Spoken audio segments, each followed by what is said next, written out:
No stress. All right, so once you turn me on, then I just hit share screen and go for it. Yes, so I'm gonna make you the host. All right, so you should now be in charge, and you should see that button for breakout rooms at the bottom. And then just make sure that you're paying attention to your participants, because people are, for the next 10 minutes or so, maybe trying to get in. Okay, share screen.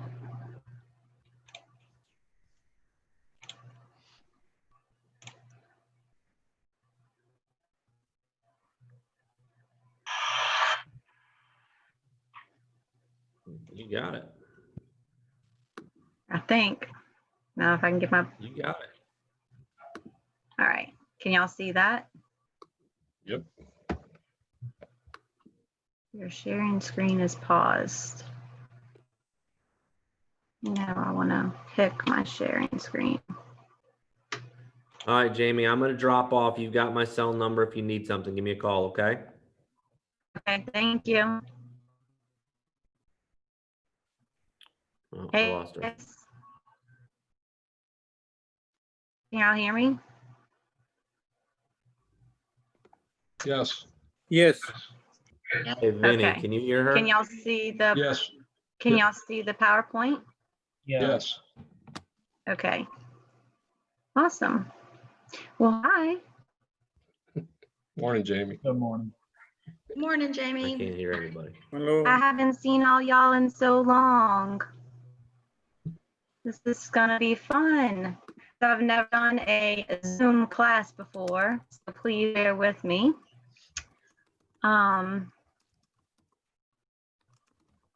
How's everybody doing this morning? Doing good. We're good. How are you this Just morning? letting I am good. I am good. I'm an hour ahead of you guys. I am all the way in Kentucky.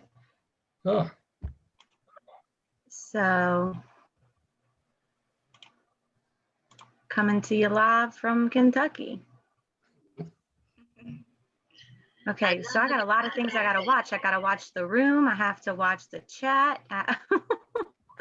Ooh. All right, testing. Jay, unmute yourself. Yes. Oh, perfect. Okay. All right. Well, we're just gonna wait a few minutes and let a couple of people get on. But while we're waiting, why don't you guys tell me who you are, a bit about yourself if you're new. Julie, I don't know if I really know you. Mr. Vince, I don't think I know you. David, man, I don't know none of y'all. So tell me a little bit about yourselves, how long y'all been in real estate.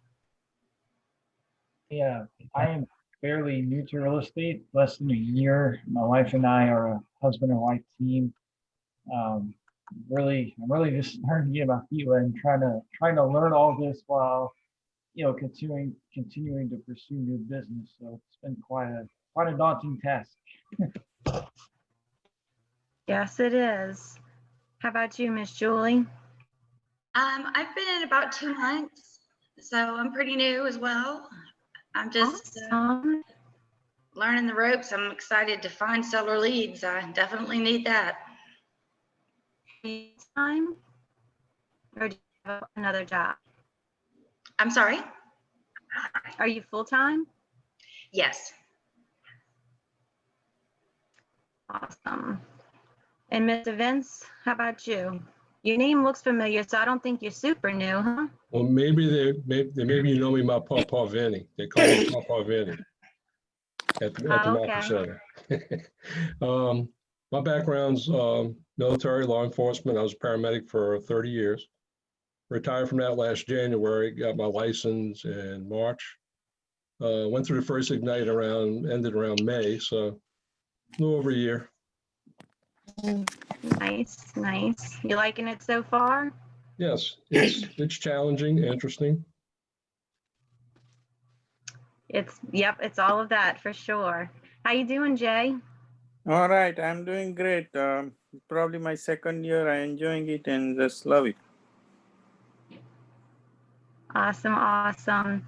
And I don't know who you are in the bottom corner that just joined us. I don't see a name by just your picture. What's your name, pretty Krishna. lady?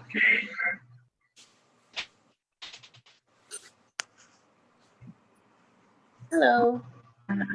Hi. Hi, I'm Jessica Judson. Hi, Jessica.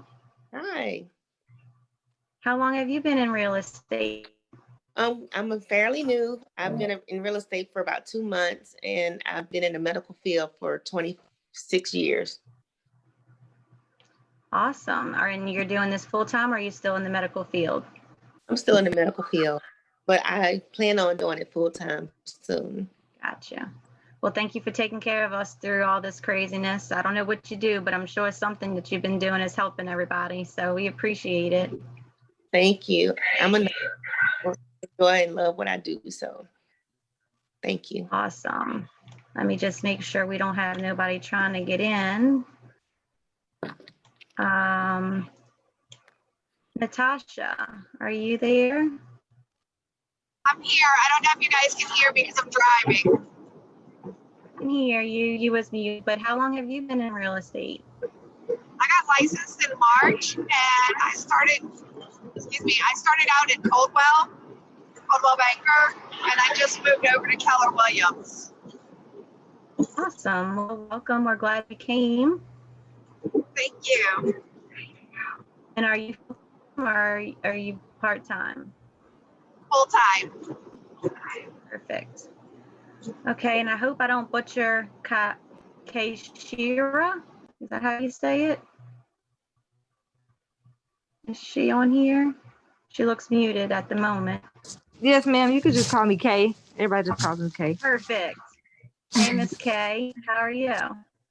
I'm doing fine. I'm on my 3rd week. I think about my 3rd week. Oh, awesome. So I Um, got a lot of newbies. This is fun. Yeah, and I'm hoping to transition eventually to full time, but I'm part time right now. Awesome. Awesome. Okay, well, I didn't mean to click that button. We're gonna go ahead, I guess, and get started a little bit. I'm gonna introduce myself. So my name is Jamie Mixon. Now I'm Jamie Mixon Keeler. I have been with Keller Williams for 8 years. I run the Mixon team. I started my team after year 1. I had a phenomenal first year and was super busy and decided to go ahead and implement an admin and a buyer's agent. And through the years, I've had multiple teams and multiple failures and multiple successes. I currently am on the road traveling with my husband. We live in an RV and I go with him wherever he works. So I run my business remotely and I have been doing so pretty much most of my career. But more so the past 2 to 3 years, I've been doing it a lot. I haven't really been home since January. And I just do everything behind the scenes remotely, just like I'm doing with you guys right now. When I was home, I was ALC for 6 years. I chaired the culture committee. For I was also the culture ambassador for the Gulf State regions. Basically, I was the Market Center cheerleader. I was very involved at the Market Center, and I taught classes all the time and all the event planning and things like that. I am super excited to be teaching today as well. A little rusty, and like I've never done a Zoom before, so just if you have any questions, if I'm messing up, let me know. Just like somebody a second. So if anybody have any questions so far about me or anything that I can answer for you guys?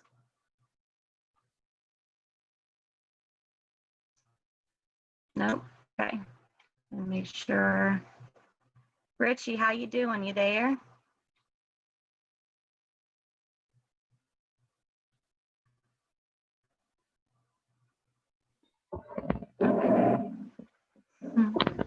So you talking to me, Jamie? Yes, sir. I was just checking in, making sure you can hear and you're all good. Yeah, but whoa, blurry, but I can hear you. Thanks. Good to see you again. Okay. Yeah, good. You too. Cool. All right, so today we are going to talk about finding seller leads. And we're going to go through a couple of expectations. Let them know what everything's going to be about. Everybody's got their participant guide in front, like with them, or somebody else coming in. I see kids, it's pretty, all kinds of stuff. So, does anybody have anything specific that they want to learn today or discuss before we get started?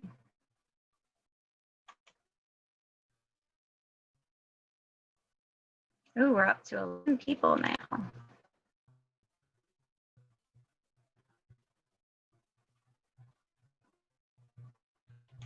Nope, everybody's good. It's so quiet. Okay.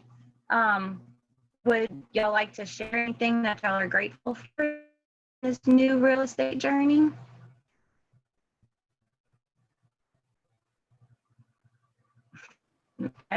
I will.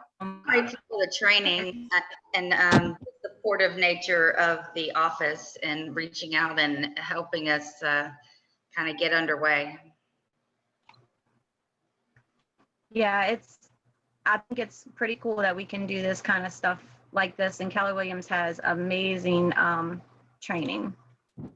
So, showing people are trying to get in, I'm trying to let them in.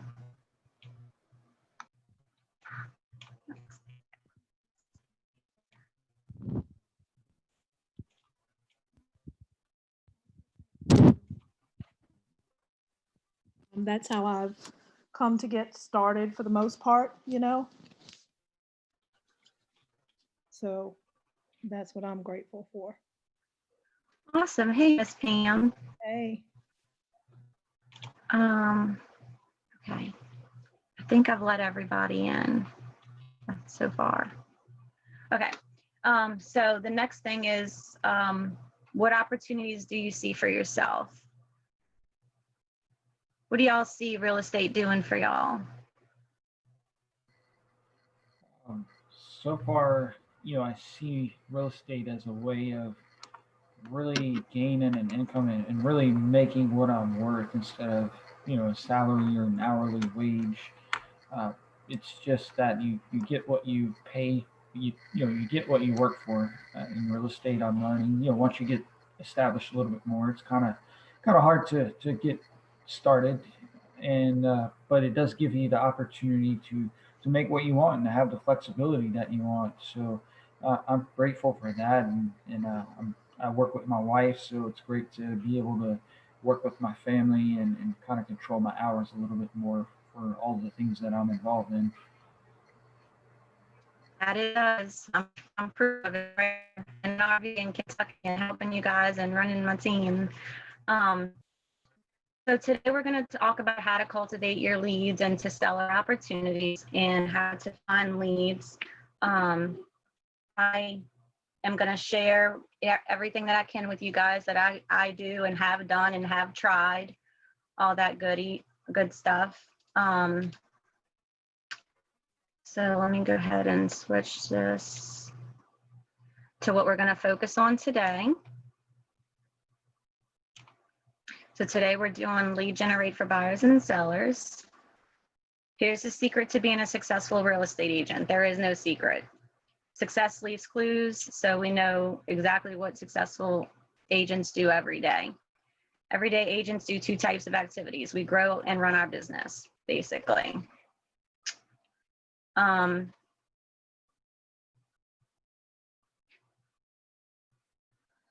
So our goal today is going to be to model what successful agents do, to go over some tips and tricks.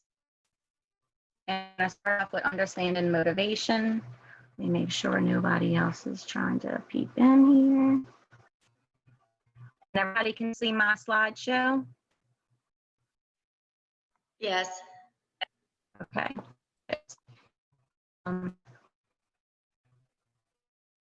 Make sure nobody chat and ask any questions. Okay. All right.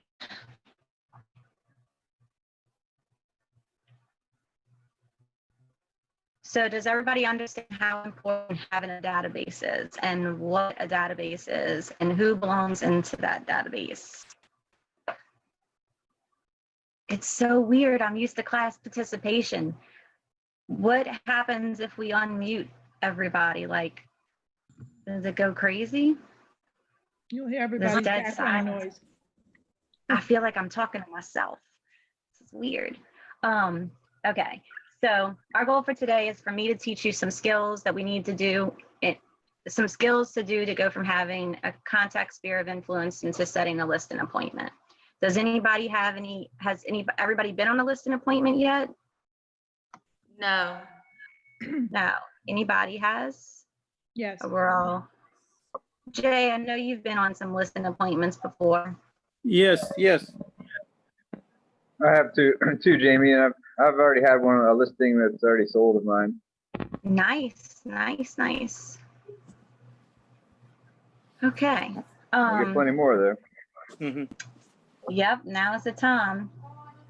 So our Yeah, overview okay. today, our agenda is going to be a one-on-one session, includes understanding motivation, qualifying convert seller leads, pre-qualify sellers, and then the pre-listing questionnaire and presentation. Then we're also going to do database script practice, some role play, and of course some lead gen at the end of all of this. So we're going to start with what not to do, of course. Whoops. So, of course, we have to go ahead and check the do not call list. And we want to make sure that we're not calling anybody that's on that do not call list. So there's a registry that you can go and join, and you can subscribe to it, and it'll provide you with your login credentials, and you can go through and see who's on that list. They advise you, well, me to tell you to go remove anybody out of your database that's on that list out of respect for them. So just know that if you do happen to call somebody and they say that they're on their list, on the do not call list, I mean, I just apologize, tell them I didn't know, I'll remove them from the database and I'll never call them again. Normally, just being polite about it, everybody will be fine. So next little slide here is find and set seller leads. And so the first place that you want to look is your database. So your data be your phone. So since everybody's pretty much brand new, you might have a database, you might come from a business prior that has clients or customers that you could bring over. So your cell phone becomes your database in the very beginning. You probably have at least 400-600 people in there, maybe more. Your database is also friends or any of your social media friends. So that's part of your database right there. Open Houses can be your database. Your daily 10-4 can be your database, and any referrals is also considered your database. So what is your number one job as a real estate agent? Anybody? Lead generation. Awesome. That is correct. Is there any other places that you can think of besides these four, or I also mentioned social media, that you can consider a good place to go get some leads?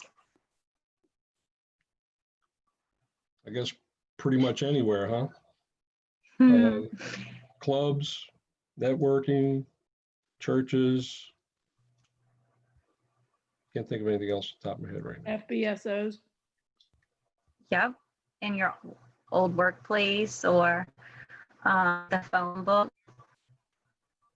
Definitely in networking events. I mean, heck, even I know he said clubs. I didn't mean, but I mean, I know the bars are closed right now, but probably a bar too would be a good place. So using your database in a daily 10-4, you'll have great opportunities to find leads. Open houses can be a great opportunity. Of course, potential buyers and also potential sellers, which is always cool. If you have an open house and a buyer comes and they say, oh yeah, and by the way, I have to sell a house, and you get a 2-for-1, that's pretty awesome. Leveraging your sphere of influence is a great way to build your referral business and can also help you find potential seller leads. And I mean, your sphere itself might not be wanting to buy or sell, but they might know somebody, so, let's see what else we got here. Make sure Hey, Jim. nobody else is trying to come in. Hey, Jamie, Anybody else? Yep. can I clear something up? But I didn't mean night clubbing. I didn't mean that. I play golf, so like, belong to a golf club, something like that, Yeah. Love this. All right, so now we're going to move on to qualifying and getting seller leads. So, all right.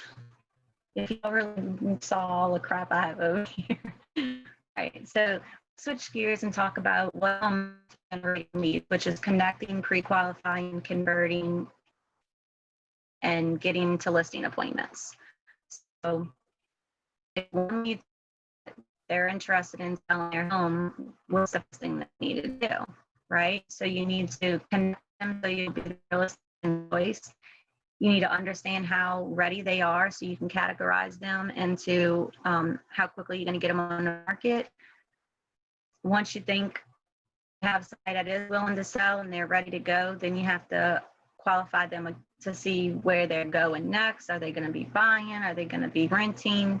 Are they relocating? And basically, are they ready? And then last, you're going to do the listing presentation and secure the listing and get it sold, right? So each step is a very important step. You're going to follow up with the leads that aren't ready yet and put them on campaigns or some type of follow-up program to where you can keep reaching out and nurturing them until they're ready. So let's go through some of these questions. It says, get details to add into your database.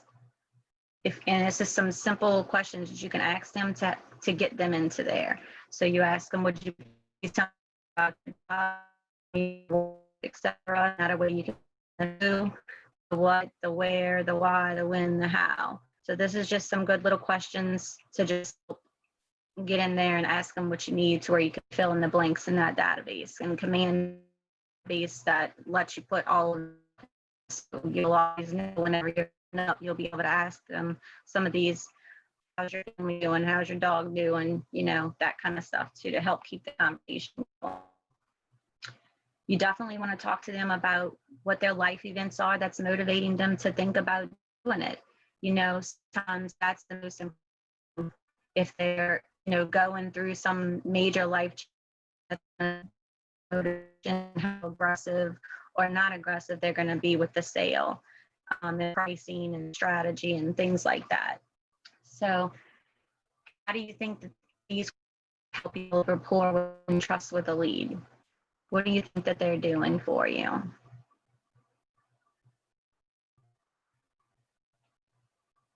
Anybody?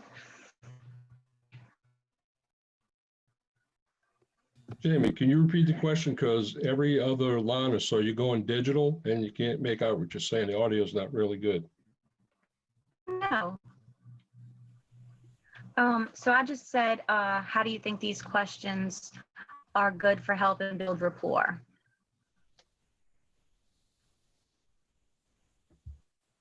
Well, it kind of streamlines what they're actually looking to do, so they get more comfortable with the timeline, what their actual expectations are, where you're headed, kind of get a game plan moving forward and building rapport and making that connection, that initial connection with them, so they know you, you know them, and you're kind of making that personal relationship that'll carry forward through the relationship. Yeah, definitely. Get a good relation, get them feeling warm and fuzzy about you and connecting. And that's our goal, is to make them feel comfortable. Can y'all hear me, or is it still weird? It's normal. Okay. Just let me know if it gets weird. So y'all don't miss anything. Okay, so does anybody have any other questions or examples of questions that y'all think that should be on this list?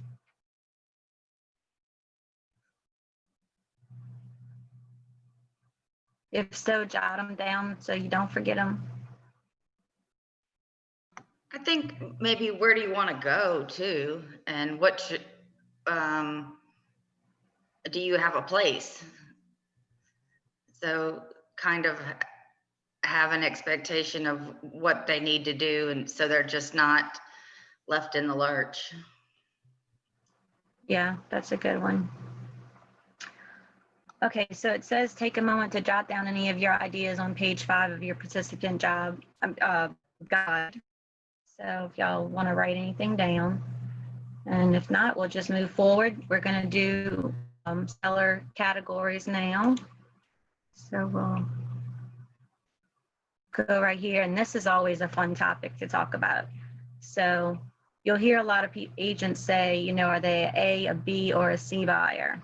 And so this is a good little description of what each one is. Of course, A is the best one because they're ready today. They could write a contract today. They could sell today, have a place to go. If their house sold in 24, less than 24 hours, those kind of things. So able, ready, and willing to do business from now to the next 2 weeks. And your action is to follow up and secure the appointment for sure. And then your B buyers, they're ready within the next 60 days.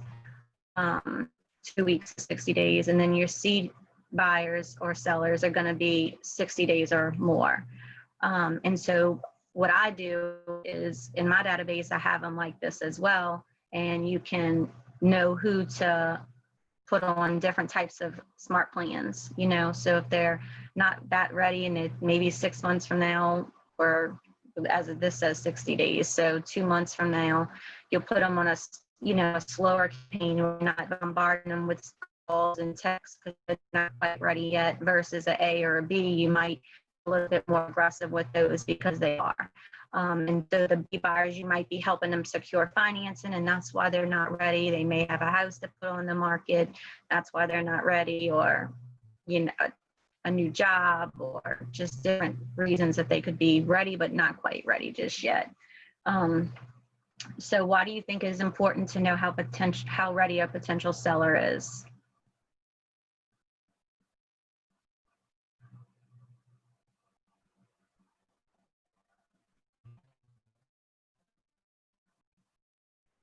What if you ask them? Just ask them, when would they like to sell? And why do you think it's important to know that?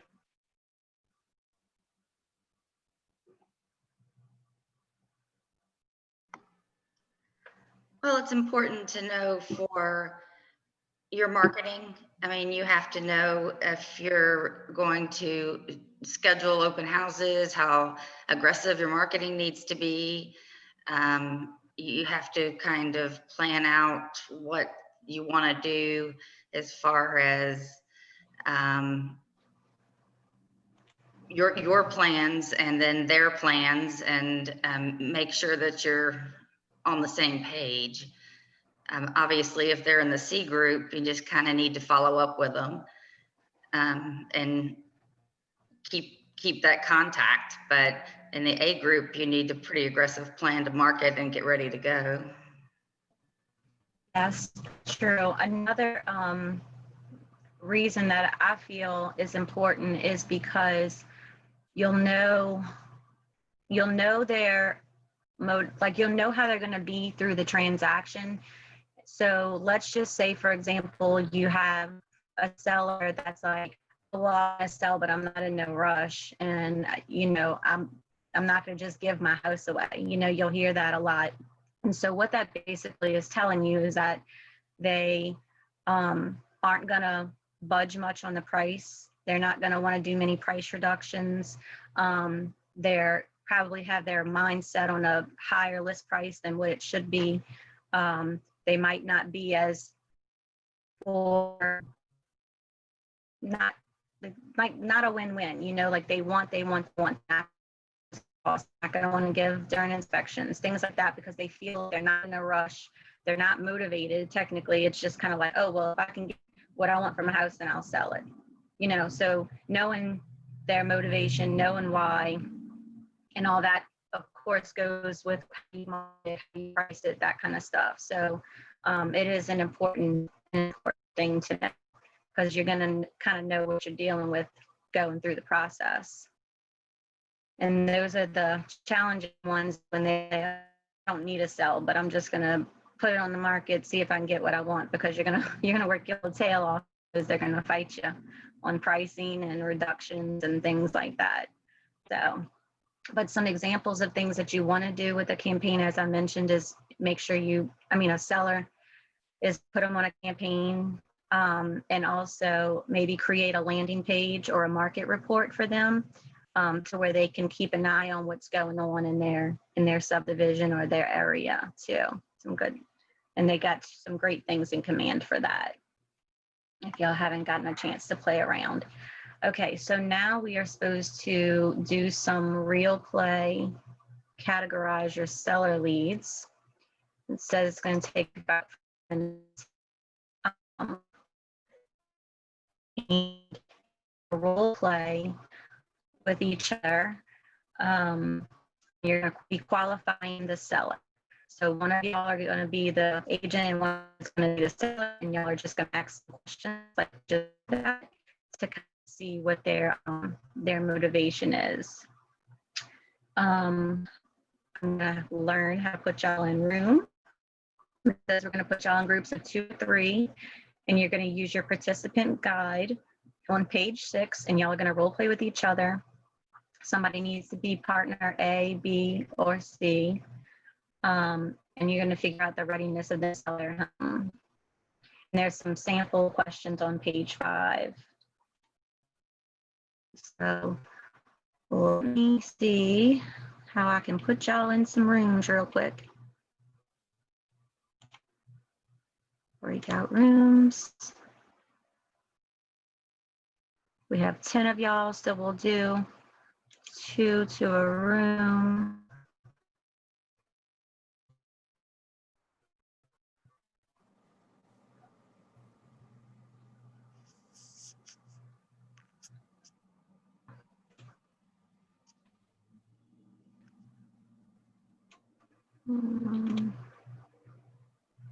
So timber into 5 rooms.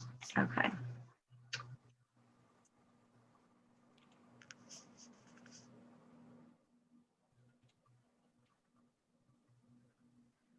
All right. Are y'all in the rooms? I don't even know how to tell.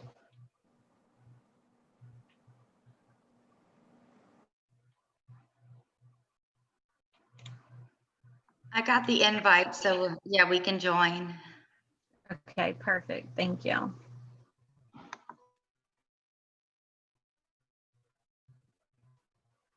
So once everybody joins, then I will start the timer.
Mhm.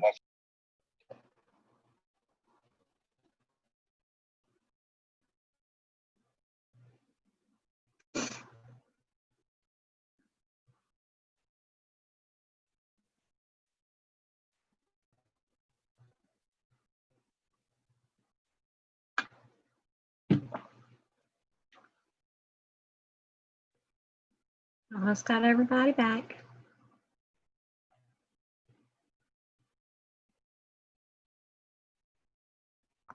The audio is much better now. Good. I don't know what, I have my own router and everything, so I don't know why it would have been acting funny. Just crazy. Some things act weird sometimes.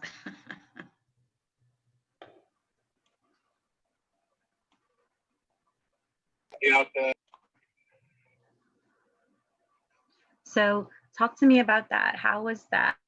How did the connecting questions help you to determine the seller's motivation?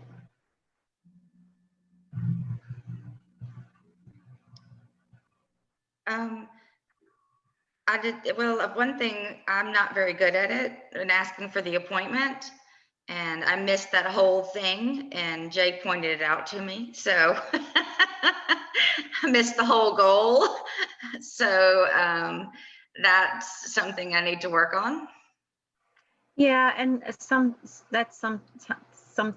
sometimes I do the same thing. Like, I don't want to seem pushy a lot of times. So there's that saying, always be closing. So you're always supposed to close with that question. But I sometimes tend to forget to do that as well. It's good that she made the mistake while role playing, because that way it'll stand out in her mind now and she probably won't forget for when she is in a real, situation of connecting and trying to get that appointment. So. Right. What other questions can we use to qualify a lead to the job? Like, come up with anything else extra that wasn't on our list?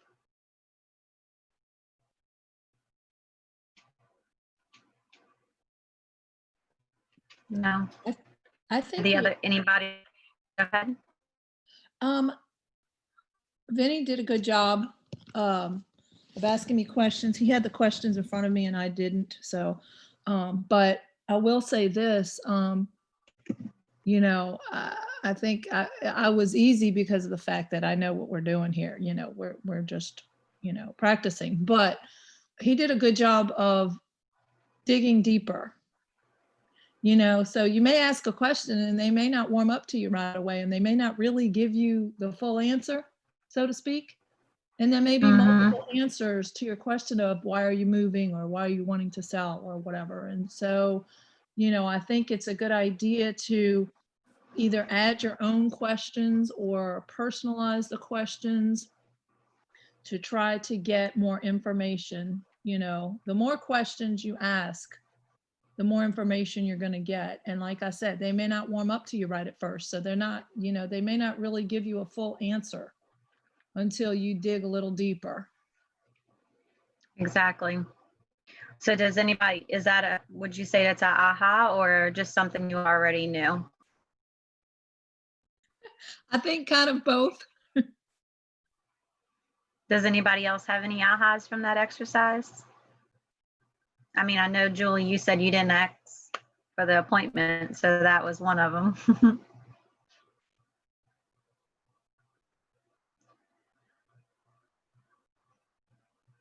All right, and it says, will you add anything to your, go ahead.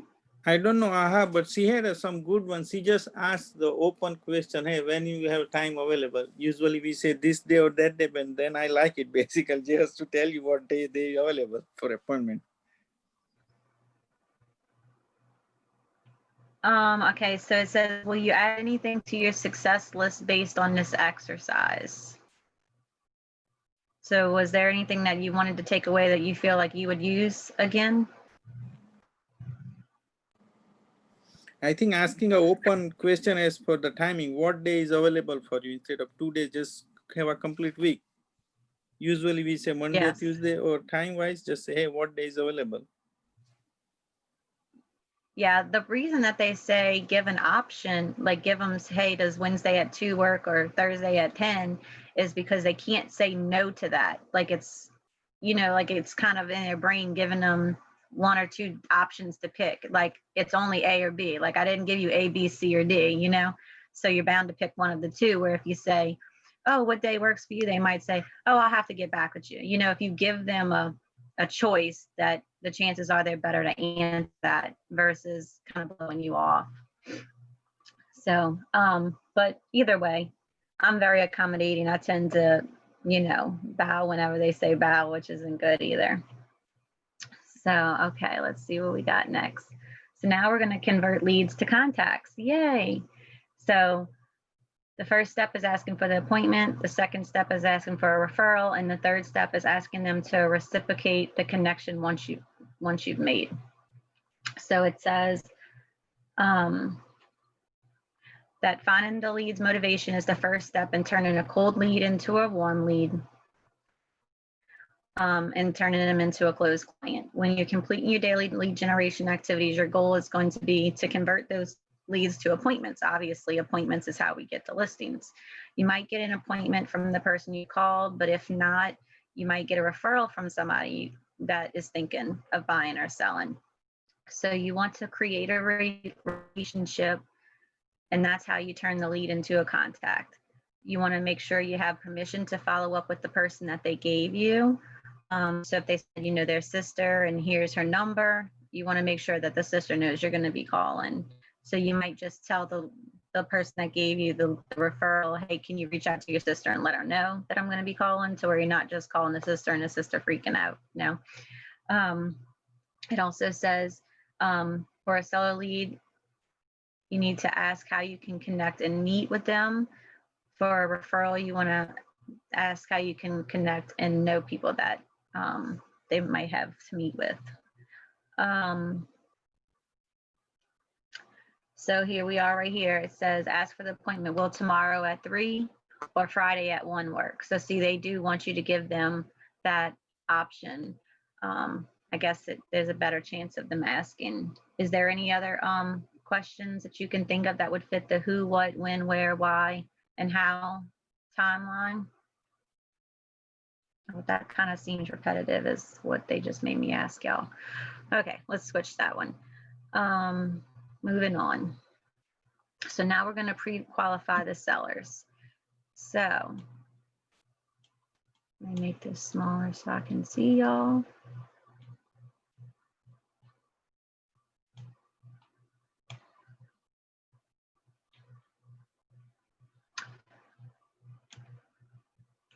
Okay.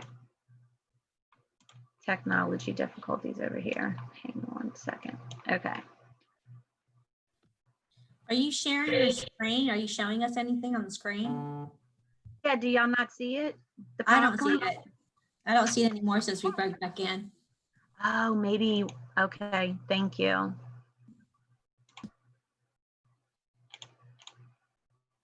Now can you?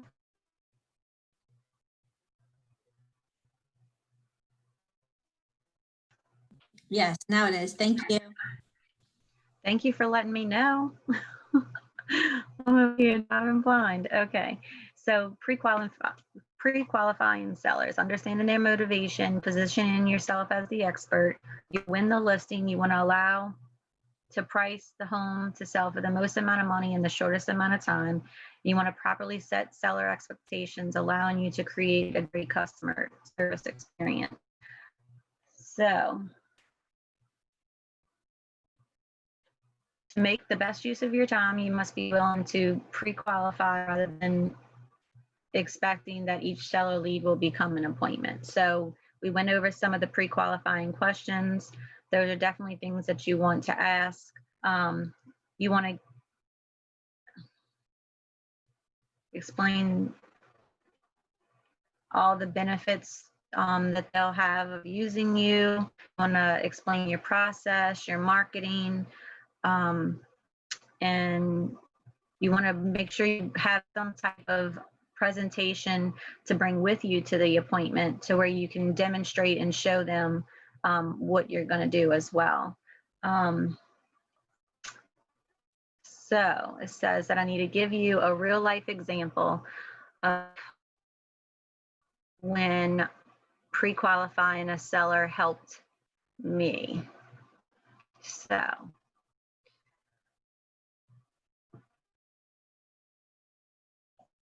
a lot of times I get a lot of succession properties. Oh, somebody's trying to come in.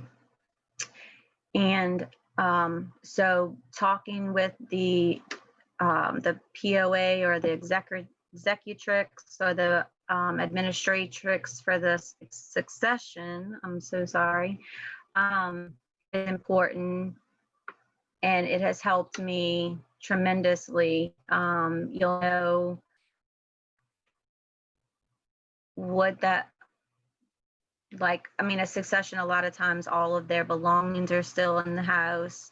The family members don't live in the town, so they need you to basically take on a whole workload of stuff. I mean, you're going to be responsible for meeting any kind of trash removal, debris removal, estate sales, junk removal, contractors, you know, any of those people. Like, you're basically acting as them. Well, at least that's how I do it. So no, when you're going through all these questions with this seller, asking the right questions kind of lets you know what you have to look, you know, that's going to be, I can't even talk. I'm so nervous. I don't even know. Okay. So,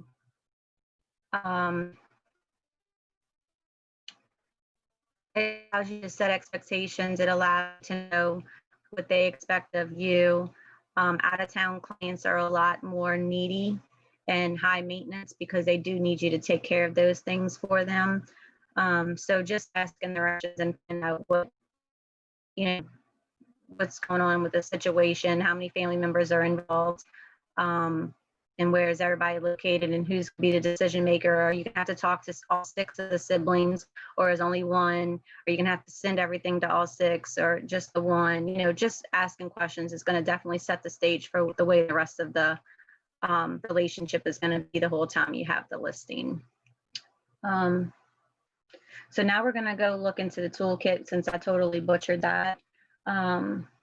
Not prepared, apparently. I didn't realize I was going to have to talk about that one. But let's do the pre-listing questionnaire. You can actually download this in the toolkit as well on KW Command. Until you get used to asking the questions, I recommend you use this. It's a great tool because all the questions are there. You can put it in your file. You can have it to resort back to. And it's pretty cool. It says the questionnaire will help you determine how quickly you may be able to get into business with that lead. You're going to notice that the questionnaire uses many who's, what's, when, where, why questions to facilitate the process. So has everybody got the questionnaire pulled up? Anybody have any questions about it?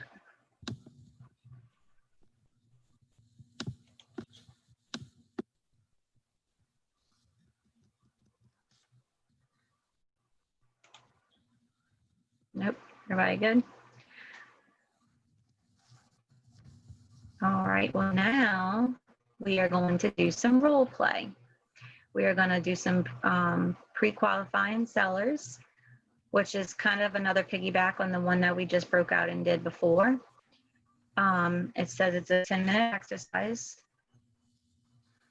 We're going to go through the pre-listing questionnaire. Oh, somebody trying to come in. Where can I get the questionnaire from again, Jamie? It's as it's in the toolkit. KW Connect? Yes, ma'am. Okay. And go to Ignite to the class, and then there'll be a toolkit. Realistic.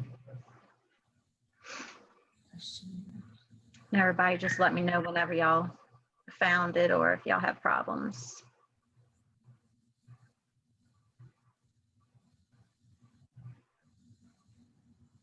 And I apologize. I don't really normally suck this bad teaching. I'm just so nervous. It's been so long. You good, Jamie? I've been looking over the material for like the past week. It's a little bit different from the Ignite that I did, so it's kind of brand new.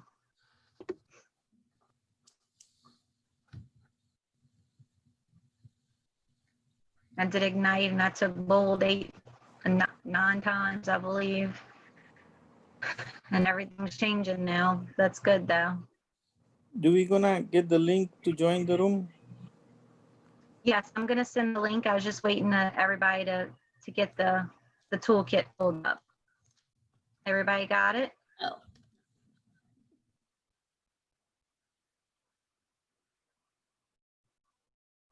No, not yet. I'm still working on it. I'm sorry. I'm slow. No, it's okay.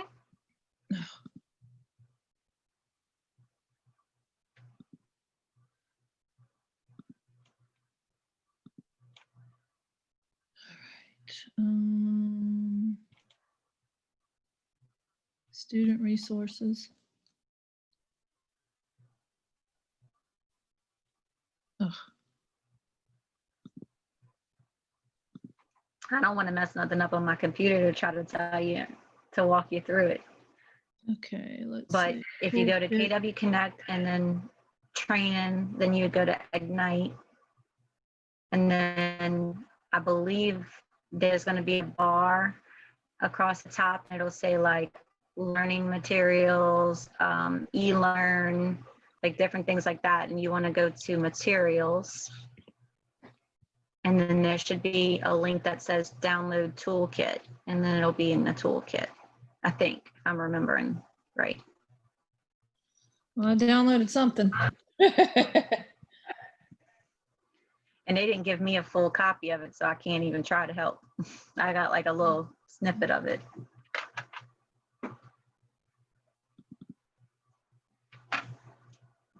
One. It's taking forever to open, but it's opening. Did everybody else find it okay?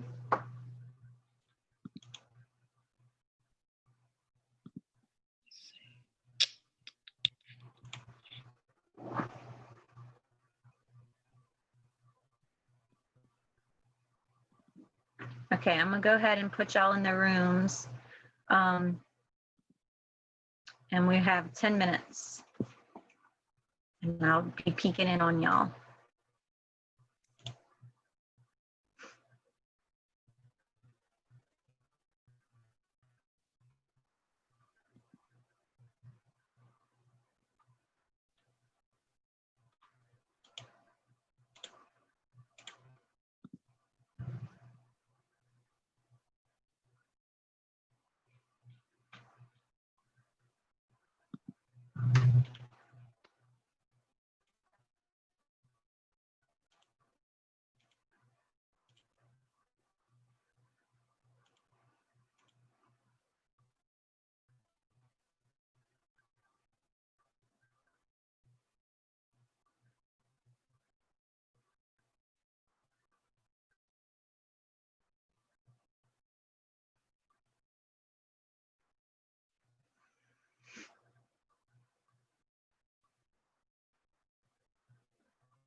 Hello?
Y'all Hello? there?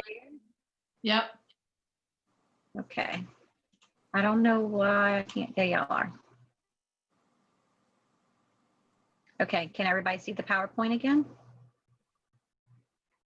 Yeah. All right. Yep. Perfect. So how was that?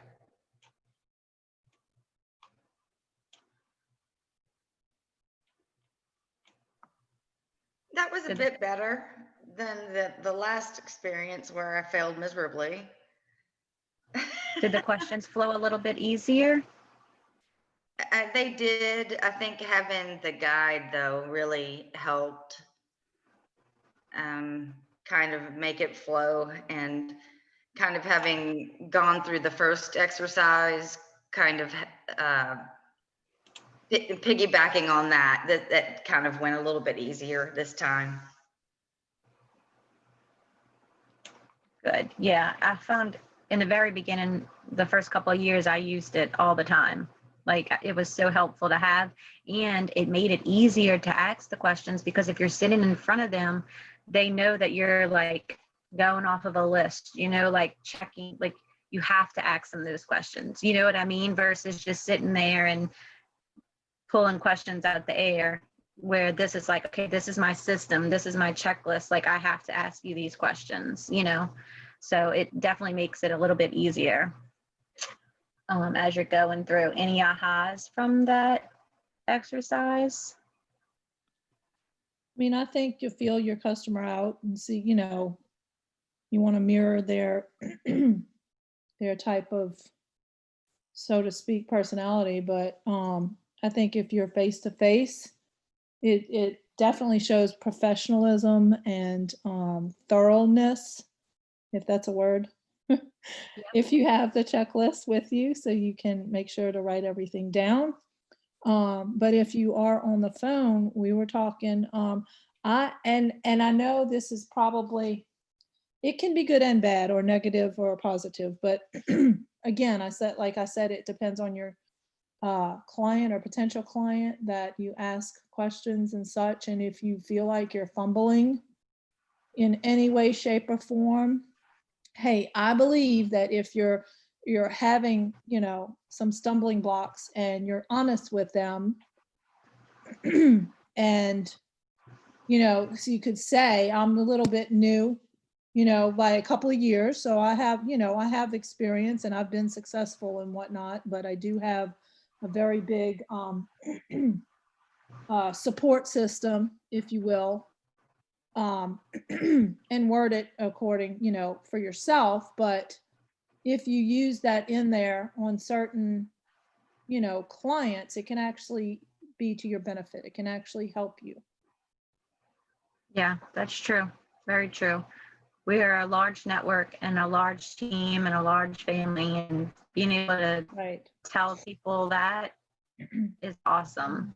You know, and just the fact that real estate is always changing. I was telling Vinny that too. I was like, you know what, even somebody that is tenured has been doing it for many, many years, you know, they may not have the answer to everything either because of the changes that are always being made. And so, and the market always changing too. So, you know, as long as, you know, you're honest with them and they can tell you're honest, you're being honest in that we have such a big support system. If we don't have the answer right on hand, we can find out for them and we will find out for them, you know, and get them Absolutely. that information.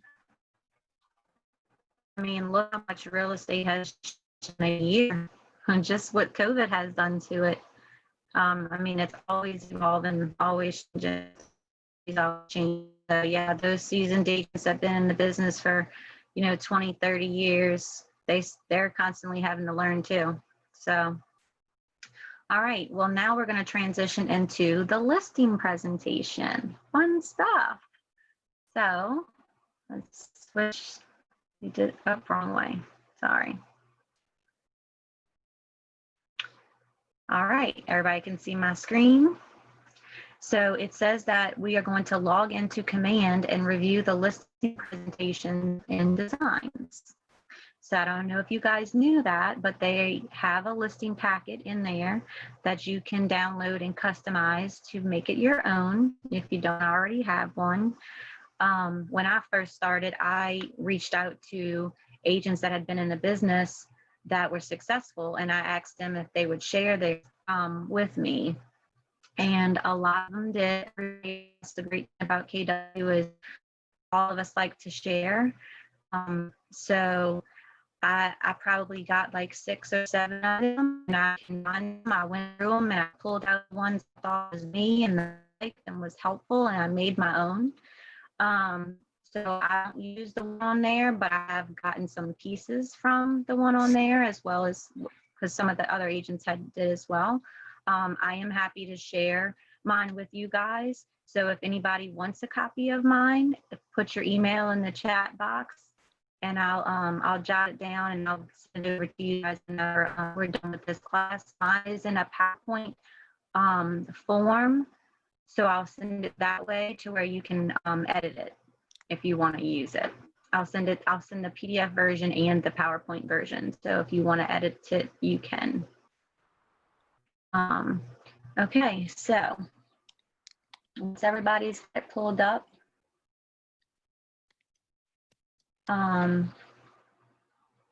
we'll go ahead and look at it. Has everybody got that there? Lots of. Perfect. Yep, I'll get it to you guys for sure. Let's try to remind me before class ends to like go jot this down so it doesn't disappear on me. Everybody's emails. Okay. So, of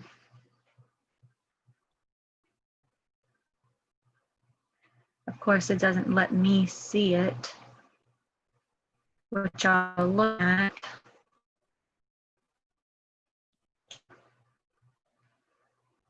Give me a second, and I'm going to pull it up on my computer, and then I'm going to share that screen with y'all. How about that?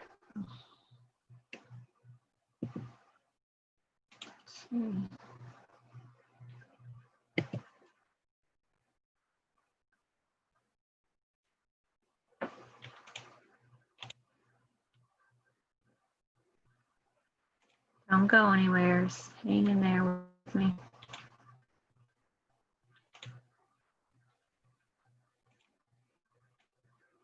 Okay, can y'all see my KW screen? Yes. Yeah. Okay.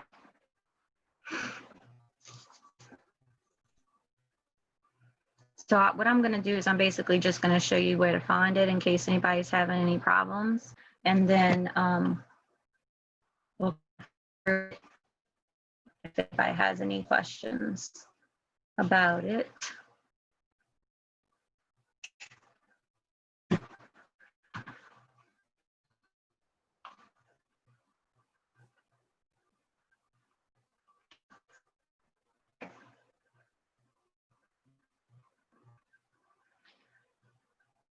We're gonna go designs.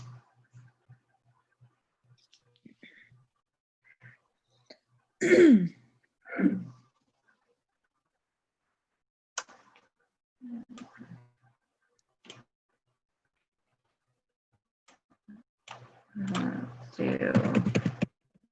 presentation.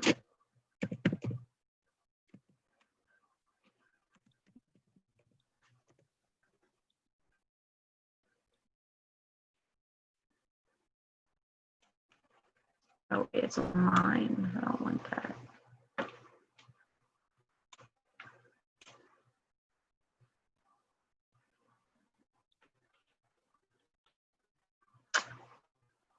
Well, see, I've never had to go to it this way. Does anybody know how to get to it?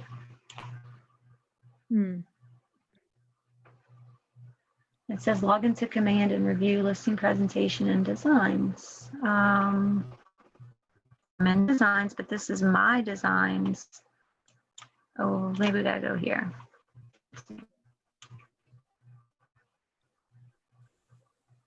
Print. I went to print. And then listings or listing presentation or something. And so it's got like a template. Okay, yeah, so whenever, for command, we used to go to my KW and then they had it in there. That's where I built mine from. Mine's still spinning. But yeah, so there you go. And then you just go and pick that.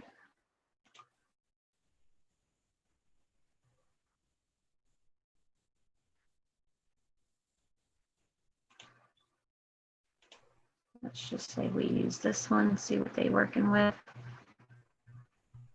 And I'd be willing to bet that a lot of my pages are, the pages that I use are going to be on here as well. They probably just updated the look of it overall.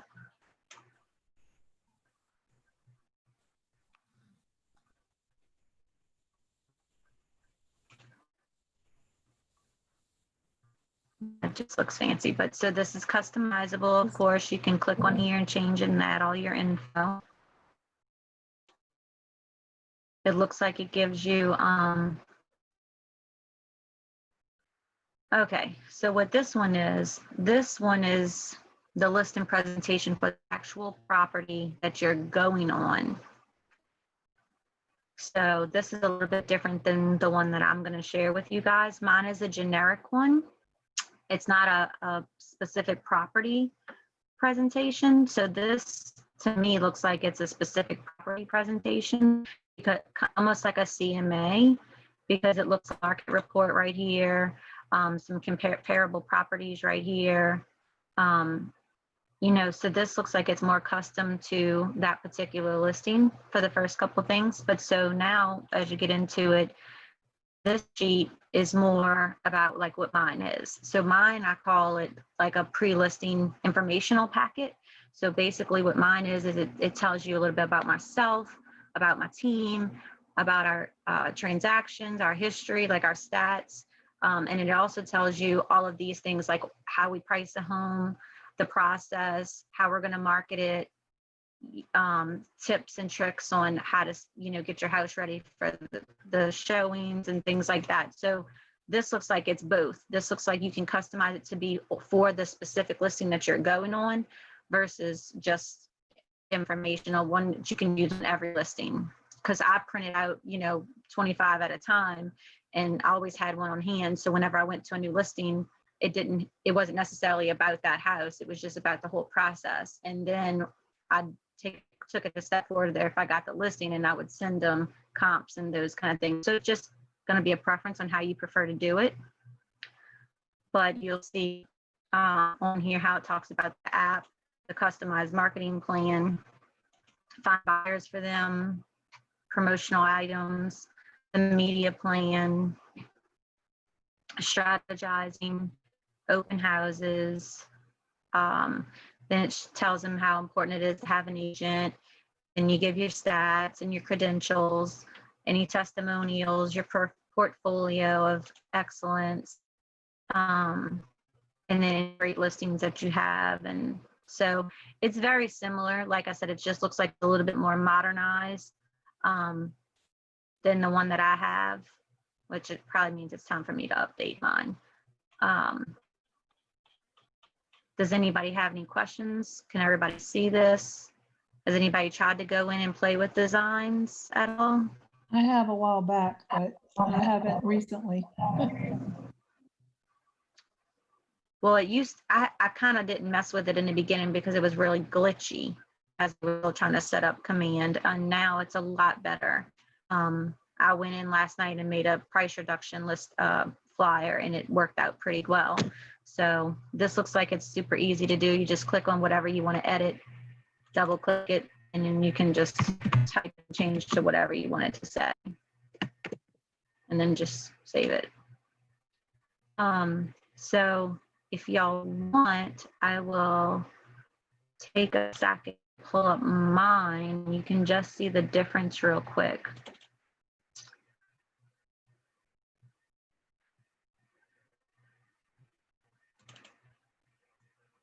Let me share my screen.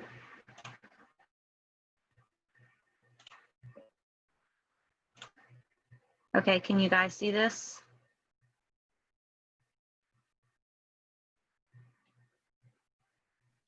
Yes. Yep. Okay. So since I'm not home right now and I'm not actually going on the listing appointments, this is my agent Lori. So I have her at the bottom of it, but it's 17 pages long. And the first page is our mission and values statement. The next page is our stats. Then we have meet the team and everybody's positions. This is tips on how we determine value on their property: price, location, condition, competition, and timing. Then this is pricing misconceptions for them to just visually see and understand, because people think that their house is always worth more than, you know, what it is. Everybody thinks they have a diamond. Pricing ahead of the market. So it's just a little graph explaining to them how to price ahead of the market. Another pricing graph showing them how to attract the right buyer versus asking price and pricing too high. Pricing competitively, another graph. Sometimes people need to see it like drawn out versus words. I guess that's why they did it. This is what the old one looked like. It had all those graphs in it, and I just pulled them out and put them into mine. Then this is our 13-step marketing plan. So this basically tells them everything that I'm going to do to get their house sold, where I'm going to market it, how I'm going to market it, that kind of thing. And then this is a little guide to give them an example of some of the 350 third-party websites that we're going to market their listing to, that is syndicated through Keller Williams. And one thing I don't know if y'all knew, but Keller Williams, yes, by being an agent, all our listings go to all these places plus some, like over 350 of them. Well, with other brokerages, they might only want 2 or 3 of them, and then if you want them to get any more, you have to pay that provider to put it out there. So we do have the most extensive marketing reach in terms of that kind of stuff. And then this is just a little guide to tell them that most people buy on the internet now versus a magazine or in the newspaper. And then this is just some tips and tricks that I added in here: do's and don'ts of selling your home, and ways to market your home to sell faster. This is some testimonials of clients have to say, and then my closing page. So it's a little bit more generic to where, like I said, it can be used all the time instead of like on the go, on the fly. And then if I want to take it another step further and help out the property, then I'll just attach another CMA packet with it, with the comparables, with the lien and all that stuff that you saw on the other page. I've just been doing it, not saying it, but so I'm happy to share it with you guys.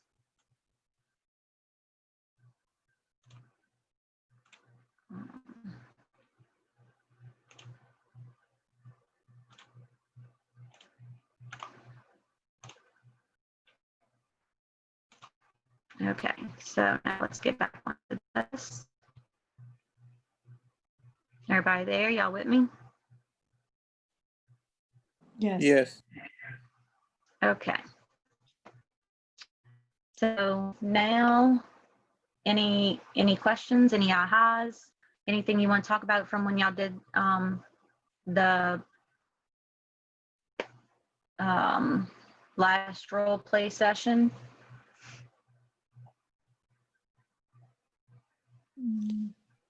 If not, we're gonna roll into the listing presentation, which is gonna be 10 minutes in the rooms. And y'all are gonna, let's see.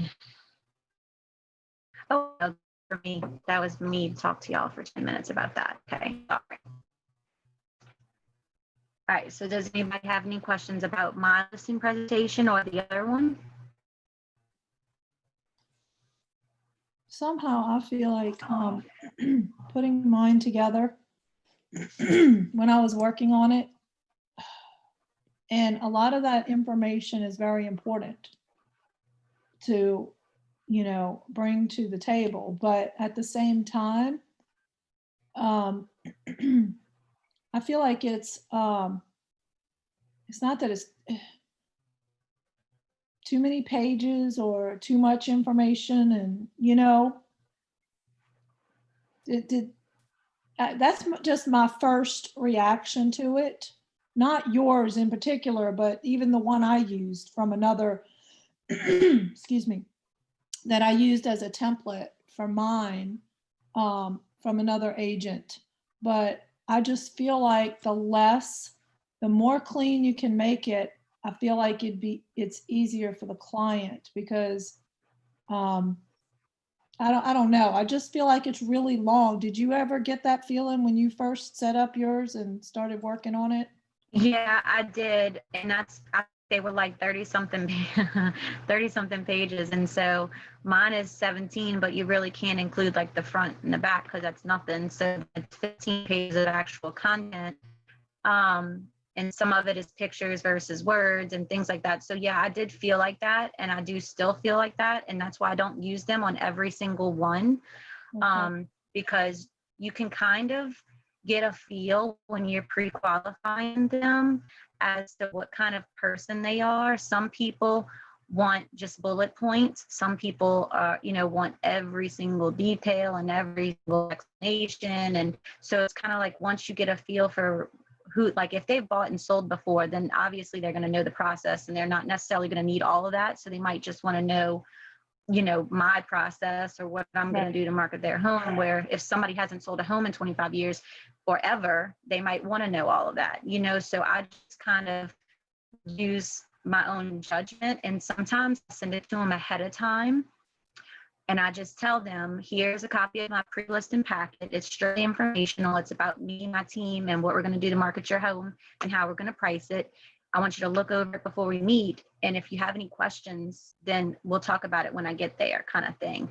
To where we're not sitting there in front of each other going through 17 pages of stuff, and that's why I like the charts being in there, because if we are sitting in front of each other, we can just use the charts really quick, and I don't even have to read nothing else, because the charts kind of say what's written underneath it too, if that makes any sense. So Yeah. now what I did notice about the new one on KW Command, it did seem like less wordy and more pictures. But I really didn't see that many charts and graphs just really quickly when we scrolled through it. So, but some people don't want all that. All they want to know is what their market is like. So I do 3 types of reports for them. I do the market report that the Market Center emails to us every week for their city. Then I'll do their subdivision as a whole, if they're in a subdivision. So I don't weed nothing off. I do all of it: active, sold, pendings, and active, solds, and pendings. And then the last report I do is more specific to their home, which would be their comps. So if I have a person that just wants the facts and the numbers, I'm just bringing those 3 things, 3 pages, and so basically it's showing them the big picture of the city, then it's showing them the big picture of their subdivision, and then it's showing them their comps. Make sense? Yes. Yeah. And then if I might pull up my phone and show them that wheel of the 350 plus sites so they'll understand what that means, or, something like that. So I don't always use it because it's a lot. It is a lot of stuff for sure. So I agree with that. Anybody else?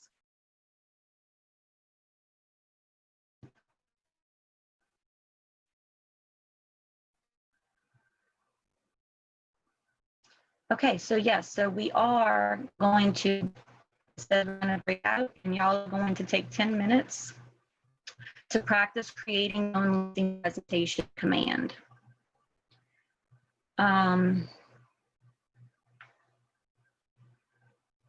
Says write down any questions that you have, and I'll go over them afterwards. So if you have any issues in the design or find anything or moving anything around, write that down, let me know, and I'll help. And then that's it. So we don't necessarily need to go into a room to do this because y'all are just going to do it on y'all's own, on y'all's computer. So go ahead and just start playing around with that. I'm going to be right here. So if anybody has a question while they're doing it, feel free to ask me. I am going to go take a potty break real quick. But go ahead and start playing around with that, and then just send me a chat or something if you have a question about something in there. And we got 10 minutes. It's 11:35, so we'll be back at 11:45. I mean, 10:45 y'all's time. Sorry. And I'm going to write down y'all's email address too.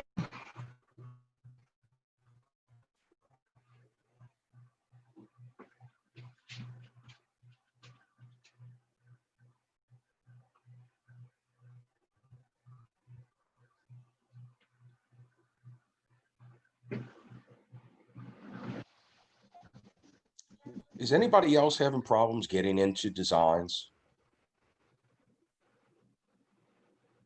No, I got in. I've been having problems. It will not let me in for like a month. I'm not having any problems either.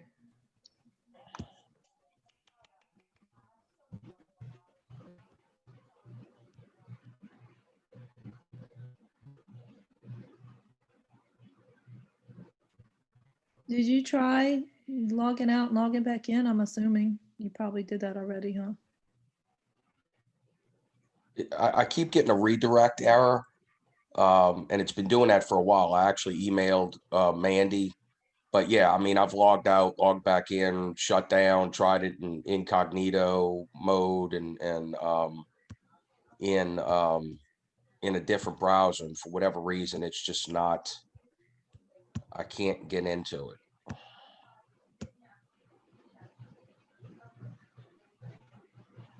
So what point does it let you, how far does it let you get when you're trying to go to it? I can get to designs and then when I click the plus button to create a design, I tap, I hit print and then I hit next.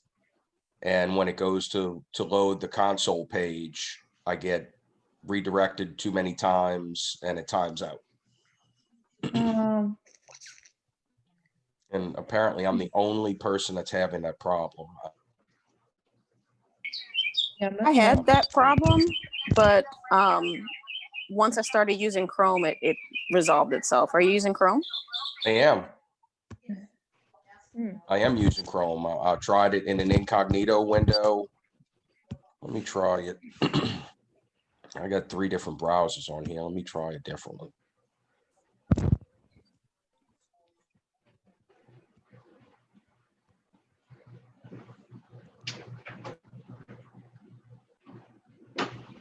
You might have to re-download Chrome. Like delete the version you have and re-download it. I know it sounds silly, but it worked for us. But that's the only page it won't let me into. What's the problem? I've had problems. I cannot get into the design.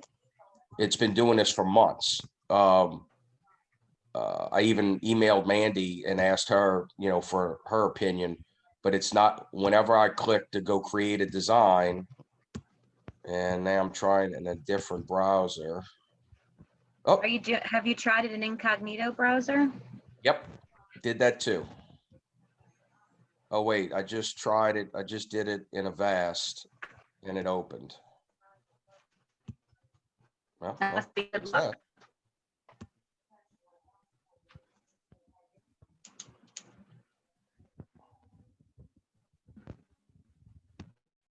I'm gonna write down y'all's email and then I'm gonna open up my one on command and I'll try to do a little bit with y'all on mine so if anybody's having questions, maybe that'll help.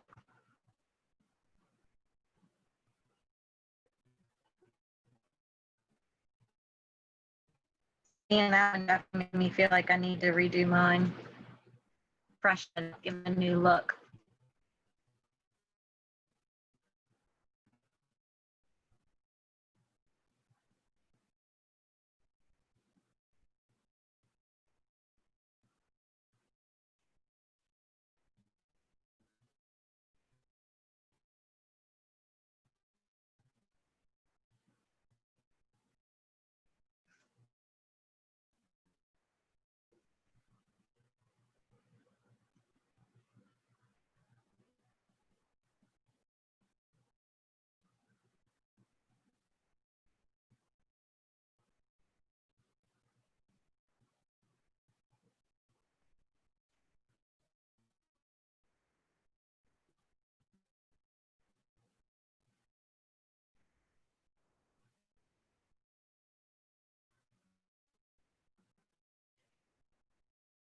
All right, so I got everybody now.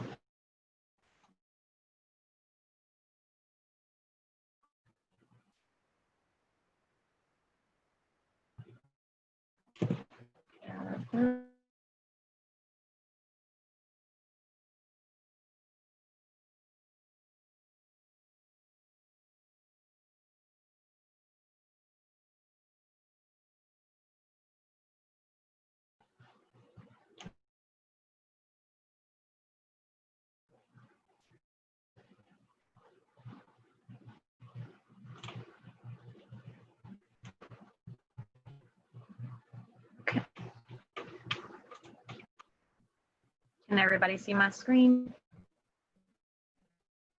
Yes. Okay.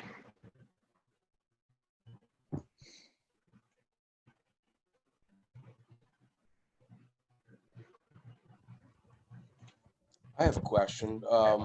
Yep. I think we might have went over this in one of the command classes, but the subdivision page that's in the presentation. Where can you get that at? Like if you want to pick a certain subdivision and print out the command stats for that.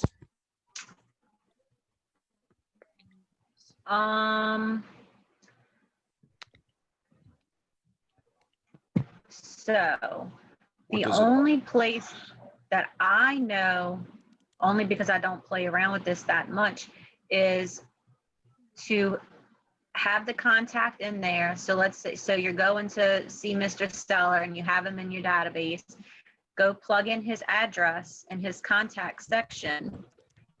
And then his like subdivision area or whatever Right. will pop up right underneath that. And you probably pull it from there onto here. Let's see. So you're talking about like the slide right here where it says comparable properties, or are you talking about the one right above it where it's this one? Hold on. See how it says what's happening in Barton Hills, and it's a Right. screenshot of the subdivision. That. So you want to know where you can get that? So that's a let's nice see. touch to add in there. Yeah, it is. Have It the is. subdivision. And just that, I mean, that's micro specific information. Okay, I found it. Okay, so go right here to KWLS. I think I found it. Feels like I found it. And then if you wanted to pull the details from the listing, you would type that right here. But snapshots is what this is. And see, now it's saying search by neighborhood name. So you would need to know the neighborhood name before you did this, or search by zip code. let me put Madisonville in there and see what happens.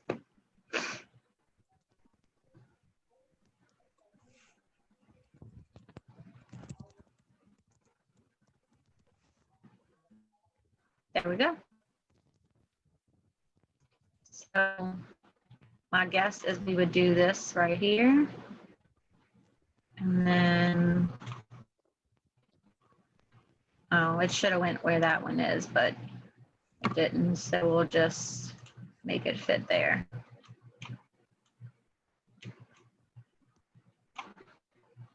And then of course you will just have to change this. I don't know why all the data says NA though, but you would just put Madisonville.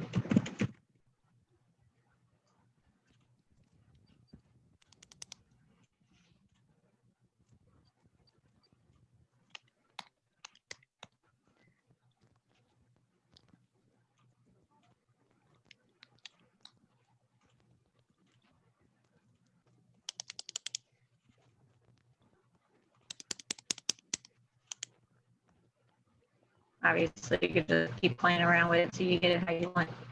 And then, I don't know what, I mean, I guess this stuff, they just find it on their own and add it.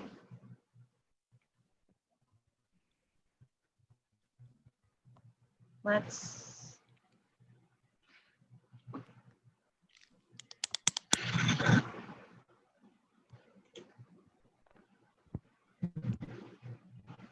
Oh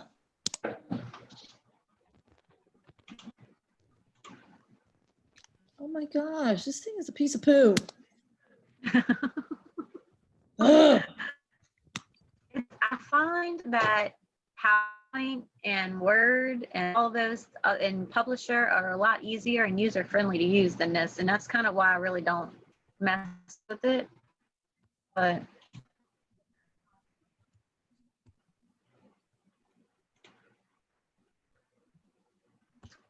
that's a good question to know where they pull all this other from. Let me see what this even says. So that's generic. So this you could leave.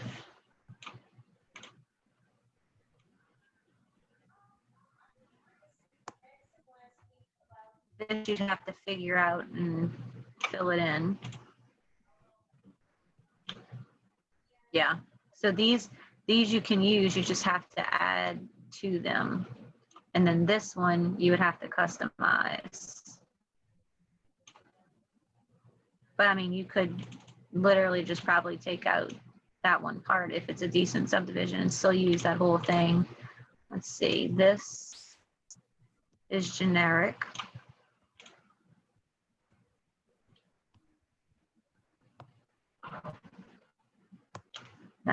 This, I guess you would probably change based on the subdivision style of houses. And then this is generic. You just have to add, that's the link to your app. So you would just change that subdivision name. So yeah, this page looks like you gotta work a little bit.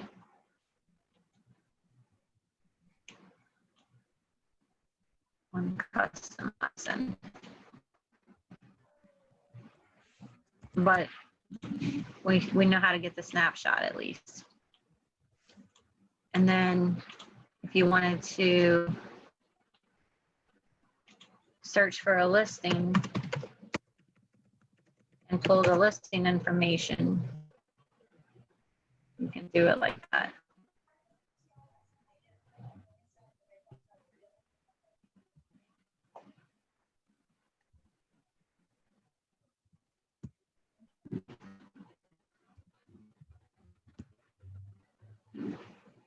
Well, I don't know where my listing is.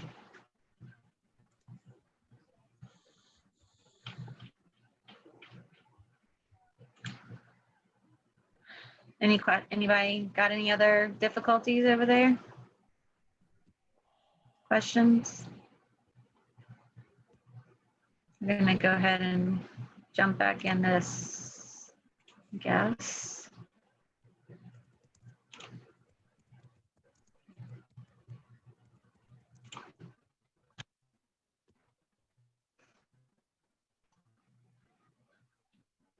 I don't know why it doesn't say what page I was on. That's weird.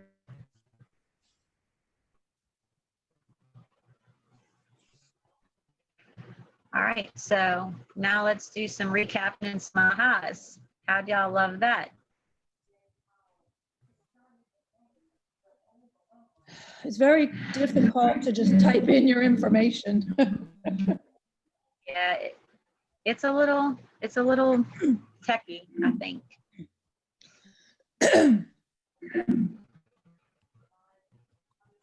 But what it does at least gives you an idea of how to set yours up, and you can copy pages and pull pages out of there and work it in PowerPoint or whatever program you're familiar with that you're more comfortable with also. So, but it has some good nuggets in there for sure.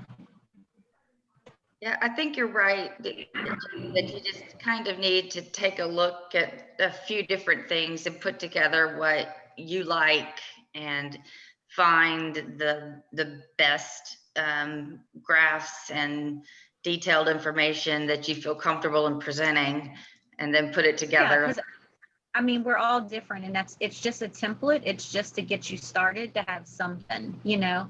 So, I mean, I've changed mine at least a dozen times in 8 years, you know? Every time I see somebody else's, or I go to a different class and somebody shares something, or I learn something else, like, you know, it's constantly going to be changing. But the most important thing is to get something done, so you have something that they can with you, or providing or giving some kind of value, you know, so where you have a guide, a script, so to go of it makes it a lot easier. It makes you less nervous when you're at a listening appointment if you have something to go by until you start getting the hang of it. I don't bring anything with me now when I go to a listening presentation, and accept the stats, you know, of the market in their house. The packet, like I said, I normally email them to them ahead of time. If I feel like they're an inexperienced seller, you know, or haven't done it in a while or something like that, or not familiar with me, you know. So that's why it's kind of more about me and my team and our roles versus some of the other stuff, you know, because it's like that. I feel like they know all the other stuff. They don't know about me and my team and our roles and who does what and who's going to be talking to them through the transaction and that kind of stuff. So, okay, so now we're doing a little recap of ahas from everything. So does anybody have any other pre-qualification questionnaire ahas or a pre-listing presentation ahas that you've thought about since going through all of this?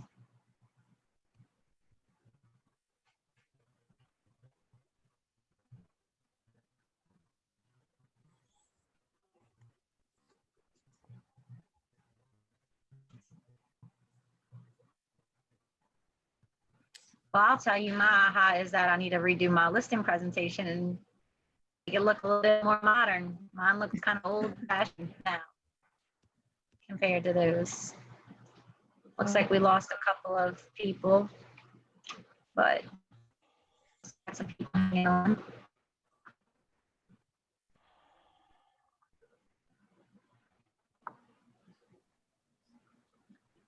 Yeah, I think one of my ahas is that I just need to practice more on going through the listing presentations, and then the just talking about getting the appointments, and making sure that I'm ready to go through that.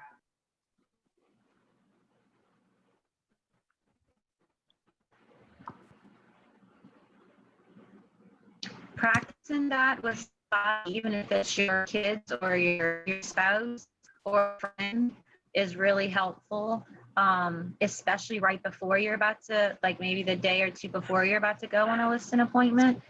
And it also helps you kind of get familiar with your packet too. You know, the more and more you look at it versus trying to wing it and do it the day of. So role playing is really a good thing. And I mean, it's so easy for somebody else to do it. All they have to do is sit there and pretend they're in the house and that you're you're gonna sell it for them, you know? And it kind of makes it fun. I mean, I've done it with my daughter before. I've done it with my mom. I've done it with my husband, my godmother. And I'm like, hey, just pretend like I'm selling your house, you know, just let me practice. So it is very, very helpful. Do y'all have any questions about anything that we went over? I do feel like we didn't talk about finding seller leads that much with this new material. It seemed like it was more about whole process, like from start to finish, versus finding seller leads. Does anybody have any questions on finding leads, or just any questions that I can give that, like, share from my personal side of things with you guys? You're muted, Julie. Sorry, yes, please. I would like to know more about some of your experiences and how to pursue seller leads, especially when you're starting out. Okay. Well, when I first started out, I did open houses all the time for other agents. So reaching out to agents that have listings and can hold their houses open. Pretty much every agent that I know, if you hold their open house, any leads that you get are yours, you know? So that's a good way to get some buyer leads, and those buyer leads may turn into seller leads because sometimes buyers have to sell their house.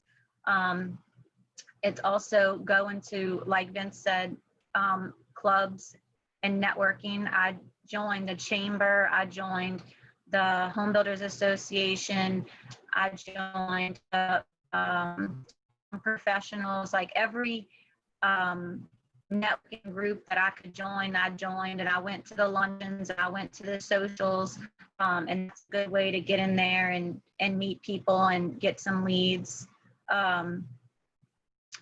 My very first listing actually came from a networking event.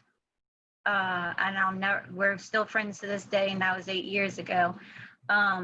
It was at the Beauchene Country Club. It was like a women's professional networking lunch where they brought in, or maybe it was a half a day seminar or something, where they brought in different vendors and they did different little breakouts on different products and things like this. And they had some hair salon people there demonstrating different new products with hair and stuff like that. And at the breakout, you know, we'd introduce each other and give out our business cards and all this. And I met this lady there who does hair, and gave her my card, and I was brand new and I was nervous.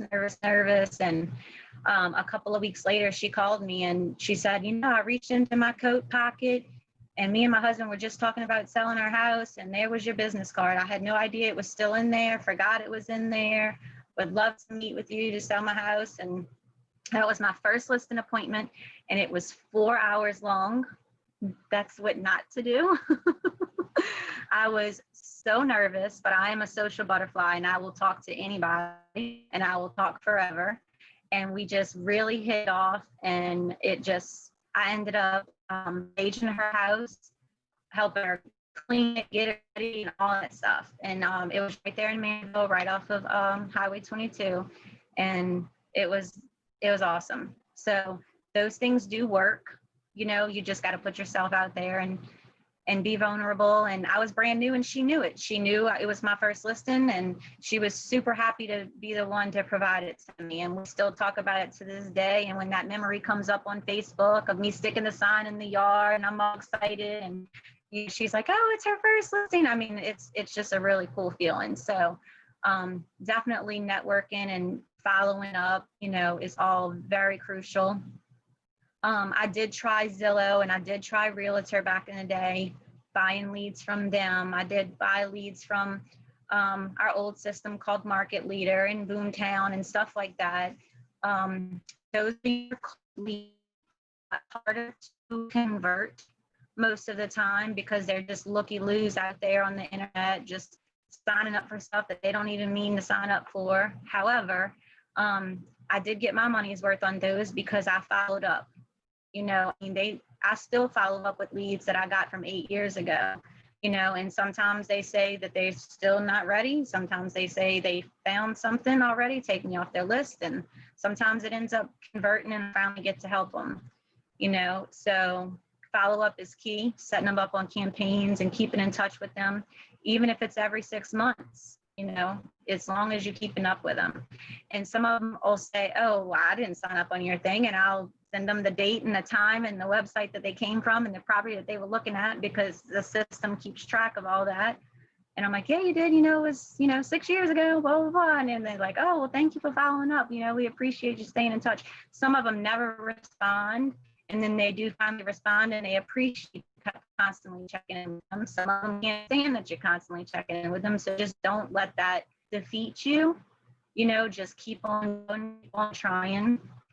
I have not paid for a lead in about 4 years.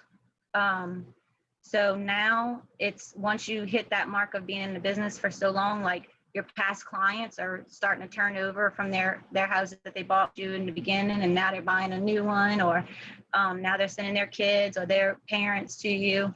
I do a lot of referral business with other outside Keller Williams agents. So that's another great source of finding leads, is going to KW events like Family Reunion and Mega Camp and Bold, events that are outside of our region or outside of our state, to where you can meet those agents and network with them and become friends with them, and you can send them referrals and they can send you referrals. I would say 65 to 70% of my business is from referrals, whether it's from agents, past clients, friends, and family.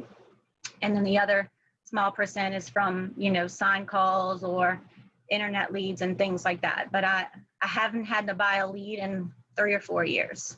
So, and if you also, I mean, Realtor and Zillow and Trulia and stuff, they're not as popular as they were back a couple of years ago. So I don't even know if anybody even still does leads from them, but I know that there's other sites like Upcity that you, if you're in coaching, that you get leads from there that you can buy. And there's different platforms that you can get, but it's not always, if you don't have a plan of attack, like a structure of how you're going to constantly follow up with those leads, it's not even worth it, because follow-up is the key, because they're cold leads. They don't know you. They don't want you technically reaching out to them, you know, like you're bothering them, you're spamming them in their eyes. So they're a lot difficult, you know. My answer for the first 5 months, 6 months or longer, you know. So I wouldn't, and I would do all the free stuff. I'd do Facebook ads and Facebook marketing and Instagram, any kind of free stuff that you could do to try to get leads before you start spending money on any of them. And follow-up is key for all of them. So let's see what else we got in here.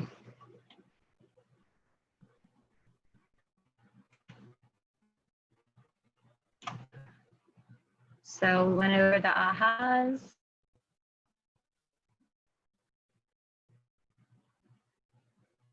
So our goal was, with our time together, on ask and use what you've learned in this class to be able to help secure sets and secure the appointments.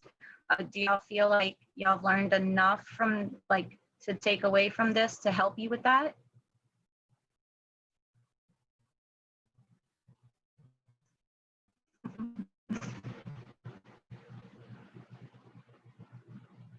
All right, so it says to refer to the AHA's achievement activity in your packet.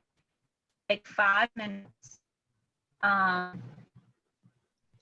And I'll give some AHAs. I mean, we've kind of been doing that the whole time. Anybody has anything that they would like to share, since I'm running my mouth over here? Take some time to reflect on what you learned that is important to build your confidence, celebrating your growth.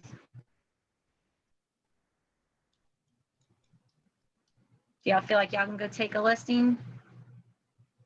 Because that's what we need. We need some listings. Yes, I need to update my listing presentation, but I feel like I'm ready. I You think I need feel more more ready? There is a market center listing presentation that's already on the website. That's kind of a combination of those two. Yeah, that one I think is the one from before command. I think that might be very similar to mine. Does it have some of those graphs in there?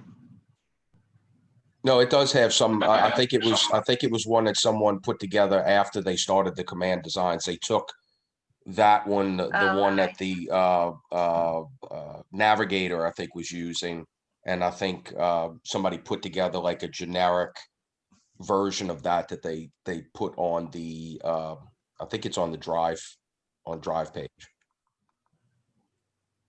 Okay, perfect. Thanks, Mark. All right, so now it says that we are going to set some goals. 10 contacts added, 10 conversations, 10 handwritten notes, and 10 home previews. So that's going to be your goals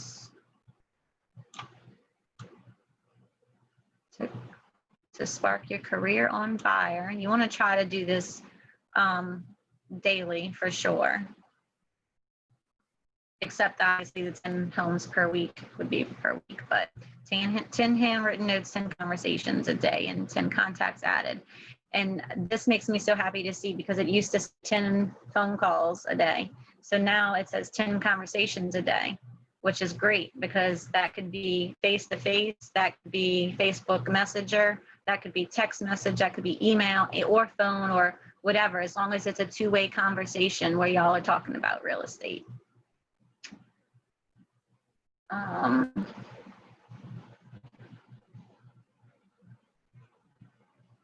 Let's see what else we got here.